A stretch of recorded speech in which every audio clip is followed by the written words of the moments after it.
ਇਹ ਕਿਹੜਾ ਦੇਸ ਵੇ ਮਿੱਤਰਾ ਜਿੱਥੇ ਸਾਂਝ ਨਾ ਕੋਈ ਸਲੂਕ, ਜਿੱਥੇ ਸ਼ਾਖੀ ਖਿੜਦੇ ਫੁੱਲ ਨੂੰ ਸ਼ਾਖਾਈ ਦੇਵਣ ਫੂਕ,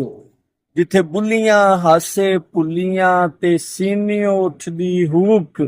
ਜਿੱਥੇ ਬੋਲੇ ਕਰਨ ਹਕੂਮਤਾਂ ਜਿੱਥੇ ਕੰਨੀ ਪੈ ਨਾ ਕੂਕ, ਜਿੱਥੇ ਕਰਨ ਹਕੂਮਤ ਤਾਣ ਕੇ ਨਿਤ ਵੇਲੇ ਦੇ ਕਾਰੂਨ, ਜਿੱਥੇ ਚੁੱਪ ਸ਼ਰਤ ਹੈ ਜੀਣ ਦੀ ਜਿੱਥੇ ਜੰਗਲ ਦਾ ਕਾਨੂੰਨ। ਇਹ ਕਿਹੜਾ ਦੇਸ ਵੇ ਮਿੱਤਰਾ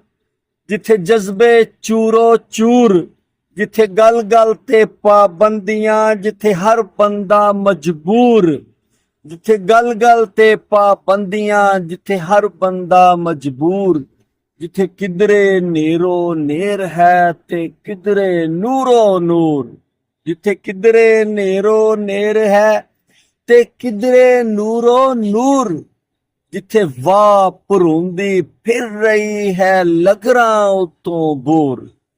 ਜਿੱਥੇ ਸੱਚ ਤਰਾਂਦਾ ਫਿਰ ਰਿਹਾ ਜਿੱਥੇ ਰਾਜ ਕਰੇਂਦਾ ਕੂੜ, ਜਿੱਥੇ ਅਨਲ ਹੱਕ ਪੁਕਾਰੀਏ ਤੇ ਪਲ ਚ ਦੇਂਦੇ ਨੂਰ। ਆਪਣੇ ਮਨਪਸੰਦ ਸ਼ਾਇਰੀ ਸੁਣਨ ਲਈ ਸਾਡੇ ਚੈਨਲ ਨੂੰ ਲਾਈਕ ਤੇ ਸਬਸਕ੍ਰਾਈਬ ਕਰੋ ਤੇ ਕਮੈਂਟ ਬਾਕਸ ਵਿੱਚ ਆਪਣੀ ਰਾਏ ਜ਼ਰੂਰ ਦਿਓ। ਬਹੁਤ ਸ਼ੁਕਰੀਆ।